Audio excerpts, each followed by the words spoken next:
ये ऐसी भूमि है जहां हम देवताओं को पूजते हैं। हर व्यक्ति देवतुल्य है। सात्विकता हम सबके मन में बसी हुई है और ये ऐसी भूमि भी है जो देश की रक्षा के लिए हमेशा तत्पर रही है। ऐसी वीर भूमि भी है। और जब हम चुनाव की बेला में जा रहे हैं तो हमें यह भी याद रखना चाहिए कि वीरों के साथ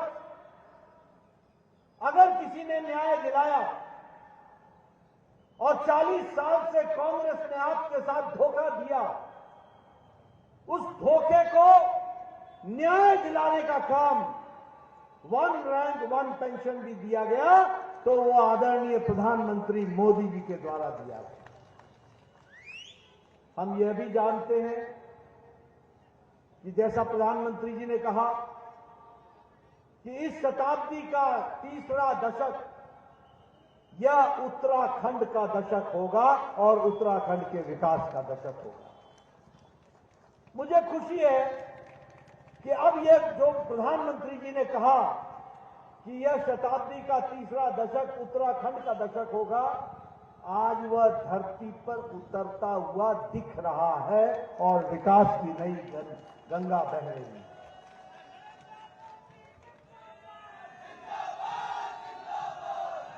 मित्रों,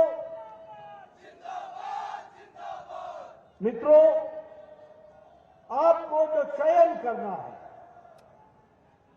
वो एक तरफ उन लोगों का चयन करना है जिन्होंने उत्तराखंड के दर्द को समझा है, जिन्होंने उत्तराखंड को आगे बढ़ाने में कोई कसर नहीं छोड़ी, जिन्होंने उत्तराखंड के युवाओं की आकांक्षाओं को पंख लगाने का काम किया,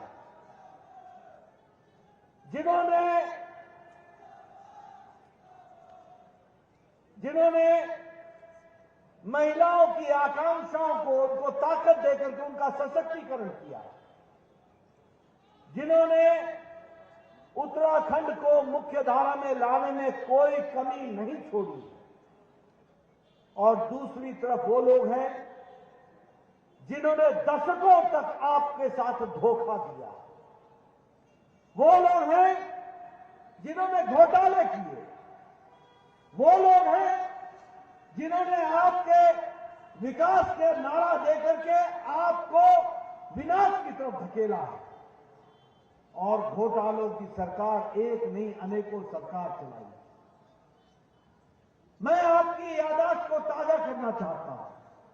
क्या ये सच्चाई नहीं है कि कांग्रेस पार्टी में कोयला का घोटाला हुआ था कि नहीं हुआ था? क्या ये सच्चाई नहीं है कि कांग्रेस के जमाने में बोफर्स का घोटाला हुआ था? क्या ये सच्चाई नहीं है कि कांग्रेस के जमाने में पनडुब्बी का घोटाला हुआ था?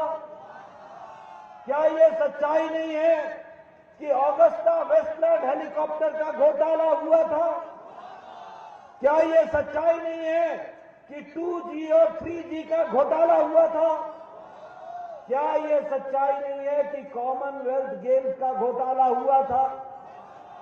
मित्रों, इन्होंने न जल छोड़ा, न नभ छोड़ा, न स्थल छोड़ा, न पाताल छोड़ा, तीनों लोक में भ्रष्टाचार किया। ये कांग्रेस पार्टी का इतिहास है। तीनों लोक में, पाताल में कोयला घोटाला कर दिया, आकाश में इन्होंने ऑगस्टा वेस्टलैंड का घोटाला कर दिया, और इन्होंने जमीन पर कोयला घोटाला भी किया और उसके साथ साथ बोफर्स का घोटाला भी कर दिया, यानी और जल में पनडुब्बी घोटाला कर दिया, यानी जल में, नभ में, आकाश में और धरती पर तीनों लोक में इन्होंने घोटाला किया। और दूसरी ओर प्रधानमंत्री मोदी जी के नेतृत्व में आप लोगों का आशीर्वाद मिला। 2014 में 5/5 आपने जिता के भेजा, 2019 में आपने 5/5 जिता करके भेजा, और इस कारण से मोदी जी को ताकत मिली और आज भारत कोरोना की मार के बाद और यूक्रेन के लड़ाई के युद्ध के बाद भी, यूक्रेन क्राइसिस के बाद भी आज भारत ने आर्थिक जगत में 11वें नंबर से छलांग लगाकर, जिस ब्रिटेन ने हमको 200 साल राज किया, उनको पछाड़कर 5वें नंबर की अर्थव्यवस्था बन गई है, 5वें नंबर।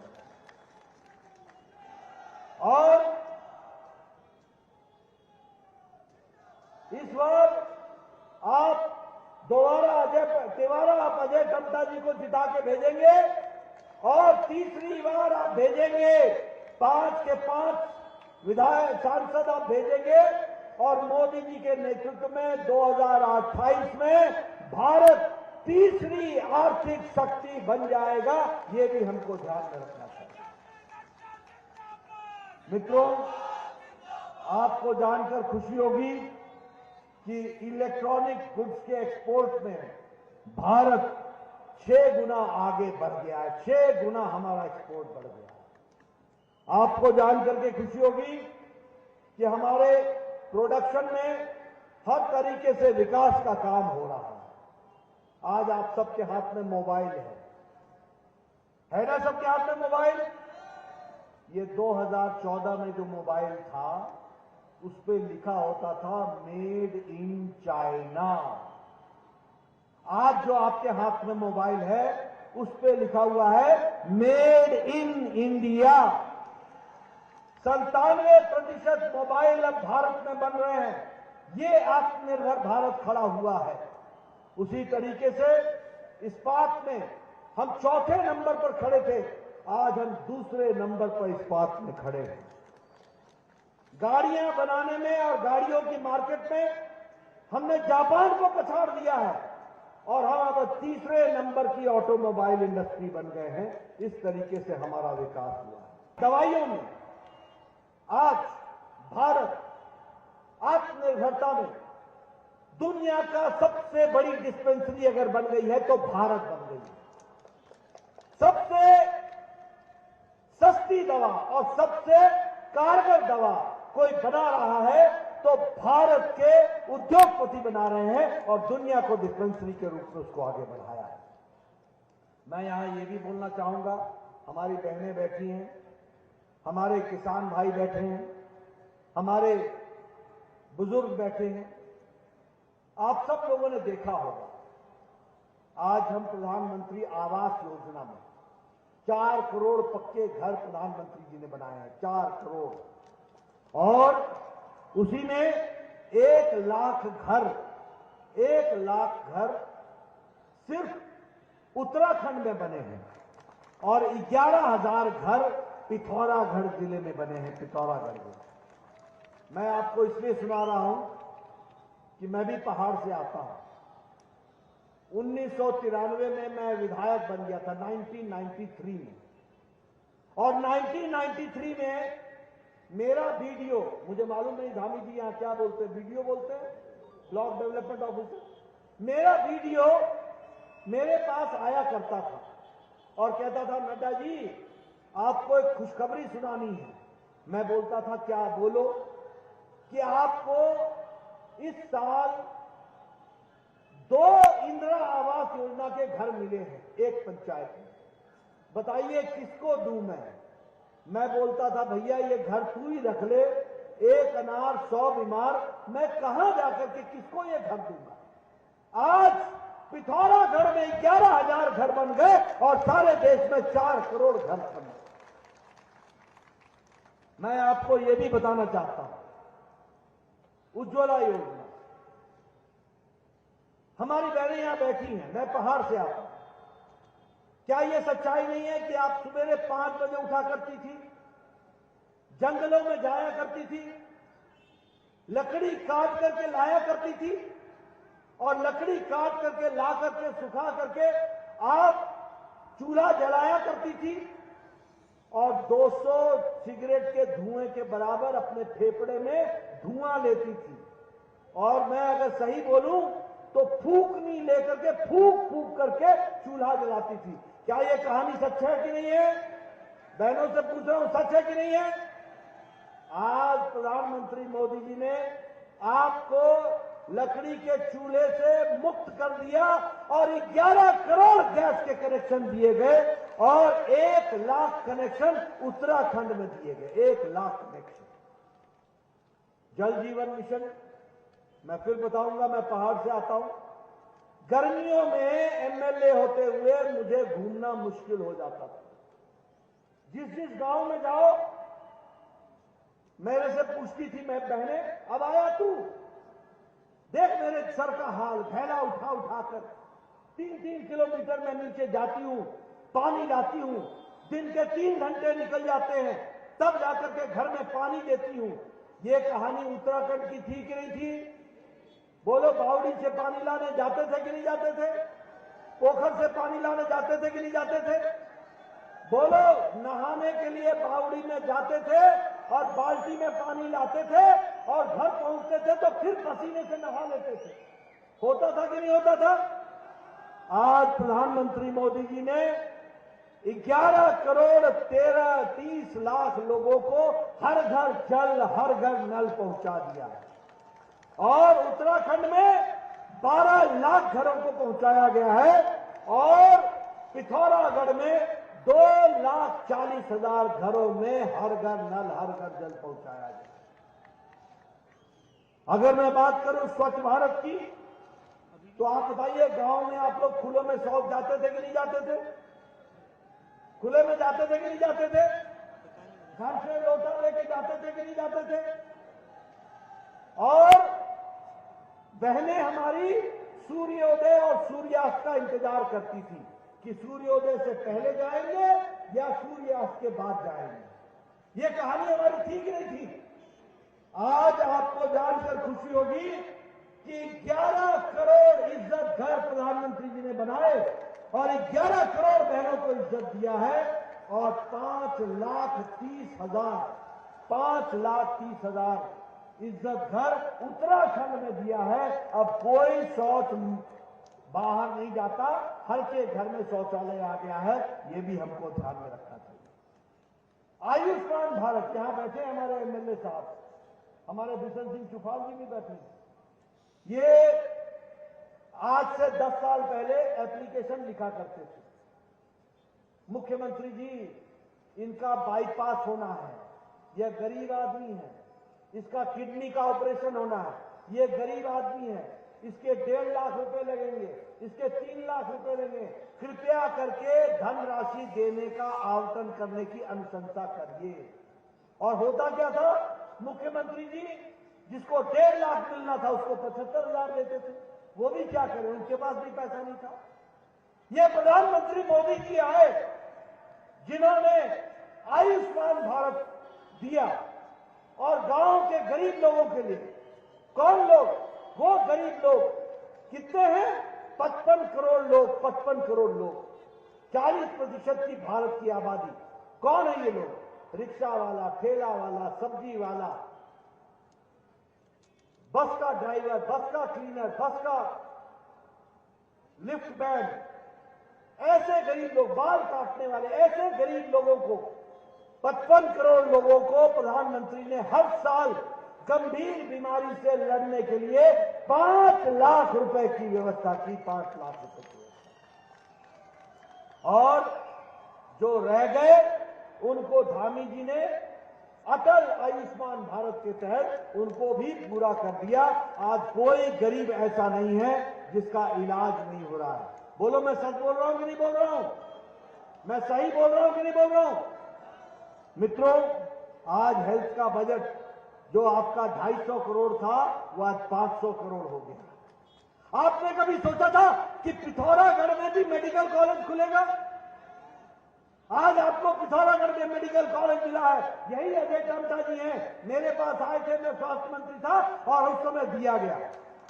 अल्मोड़ा में मेडिकल कॉलेज खुला। कभी सोचा था कि मेडिकल कॉलेज खुलेगा? कभी नहीं सोचा था।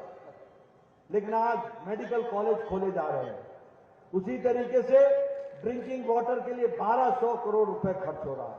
मनरेगा में 64 करोड़ रुपए खर्च हो रहा है और धामी जी को प्रधानमंत्री जी ने विशेष प्यार से 41,000 करोड़ रुपए का सेंट्रल फंड दिया और विकास किया है। आप बताइए, देहरादून दिल्ली अमृत भारत ट्रेन चल रही है, वंदे भारत ट्रेन चल रही है कि नहीं चल रही है? देहरादून लखनऊ चल रही है कि नहीं चल रही है? आप बताइए, पिथौरागढ़ का एयरपोर्ट और हेलीपोर्ट बन रहा है कि नहीं बन रहा है? आप बताइए, विकास की दृष्टि से नए नए काम हो रहे हैं कि नहीं हो रहे? आप बताइए, कर्णप्रयाग को रेलवे लाइन दी जा रही है कि नहीं दी जा रही है? इसलिए हर दृष्टि से ऋषिकेश से कर्णप्रयाग के लिए 16,000 करोड़ रुपए खर्च हो रहा है। 4 धाम के लिए 601 किलोमीटर की सड़क बन गई है और 825 किलोमीटर की सड़क बनेगी। 12,000 करोड़ रुपए खर्च हो रहा है। आप कभी सोचा था कि कांग्रेस के राज में कभी भी उत्तराखंड में 12,000 करोड़ रुपए सड़कों के लिए खर्च होगा? सोचा था? आज बताइए, गांव गांव सड़क आ रही है कि नहीं आ रही है? पक्की सड़क प्रधानमंत्री ग्रामीण सड़क योजना में मिल रहा है कि नहीं मिल रहा है? सड़कें बन रही है कि नहीं बन रही है? ये नया उत्तराखंड है, ये विकास का उत्तराखंड है, उसको हमको समझना चाहिए। और मुझे खुशी है कि उत्तराखंड यूनिफॉर्म सिविल कोड में भी सबसे आगे खड़ा हुआ है। धामी जी ने उसको भी आगे बढ़ाने का काम किया। मित्रों, मुझे इस बात की भी खुशी है कि वाइब्रेंट विलेज, हमारे यहां कहावत थी, देश का अंतिम गांव, देश का अंतिम गांव। प्रधानमंत्री जी ने राजनीति की संस्कृति बदल दी।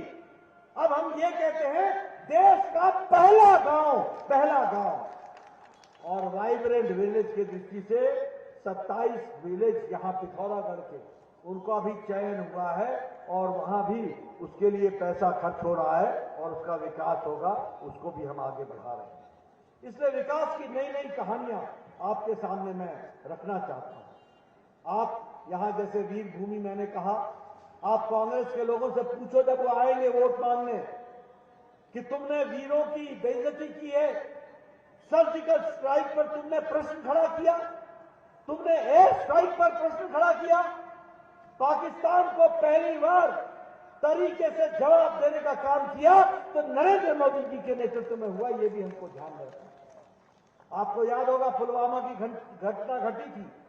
मोदी जी ने कहा था, तुमने बहुत बड़ी गलती कर दी है, तुमको इसका खमियाजा भुगतना पड़ेगा।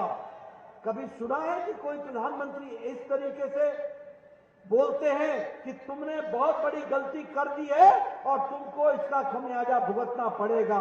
और उसके बाद आपको मालूम है, 10 दिन बाद एयर स्ट्राइक हुआ था और पाकिस्तान में जितने भी अड्डे चल रहे थे, ट्रेनिंग कैंप, सब ध्वस्त कर दिए गए थे।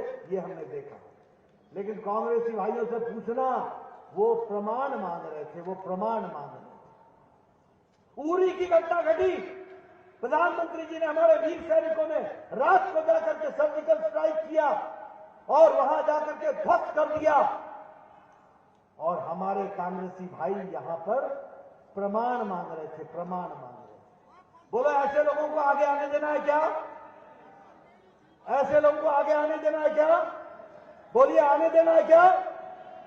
ये वो लोग हैं जिन लोगों ने, वीरों ने अपने आप को जिस तरीके से विकास के साथ जोड़ने का काम किया और देश को आगे बढ़ाया, उसकी रक्षा की, उसकी सुरक्षा की, उनके बारे में प्रश्न खड़ा करती है कांग्रेस पार्टी। इनका एक नेता है, उप मुख्यमंत्री का भाई डीके सुरेश, वो क्या कहता है कि हमें अलग राज्य बना, अलग देश बना दो, नॉर्थ का खर्चा साउथ के पैसे से चलता है, हम तुमको टैक्स देते हैं। ऐसी आवाज वालों को आगे बढ़ने देना है क्या? जो देश के लिए खतरा हो, ऐसे लोगों को बढ़ने देना है क्या? मित्रों, एक डीएमके का एक एमपी है, वो कहता है कि हम तमिलनाडु को एक सेपरेट नेशन बना देंगे। बताइए, वीर भूमि के सबूतों ऐसे लोगों को आगे आने देना है क्या? मित्रों, आप लोग एक बात बड़े स्पष्ट दृष्टि से समझ लीजिए, देश सुरक्षित है तो प्रधानमंत्री मोदी जी के नेतृत्व में और उनके हाथों में सुरक्षित है। देश अगर आगे बढ़ रहा है तो उनके नेतृत्व में आगे बढ़ रहा है। उत्तराखंड को प्यार जो दिया है वो नरेंद्र मोदी जी ने दिया है और उसको बखूबी पुष्कर धामी जी जमीन पर उतार रहे हैं, उसको पूरी ताकत से आगे बढ़ा रहे हैं। बोलिए, ये व्यवस्था आगे बढ़नी चाहिए कि नहीं बढ़नी चाहिए? जोर से बोलिए, ये व्यवस्था आगे बढ़नी चाहिए कि नहीं बढ़नी चाहिए? मेरे नौजवान, आप बोलो, बढ़नी चाहिए कि नहीं चाहिए? अजय टम्टा को जिताना है कि नहीं जिताना है? अच्छे मार्जिन से जिताना है कि नहीं जिताना है? पुराना रिकॉर्ड तोड़ना है कि नहीं तोड़ना है? देश को आगे बढ़ाना है कि नहीं बढ़ाना है? तीसरी बार फिर से प्रधानमंत्री मोदी जी को प्रधानमंत्री बनाना है। इसलिए मित्रों, आप सब लोग अपनी राष्ट्रीय जिम्मेवारी को निभाइए और राष्ट्रीय जिम्मेवारी में अजय टम्टा जी को अपना कीमती वोट देकर के विजय बनाइए।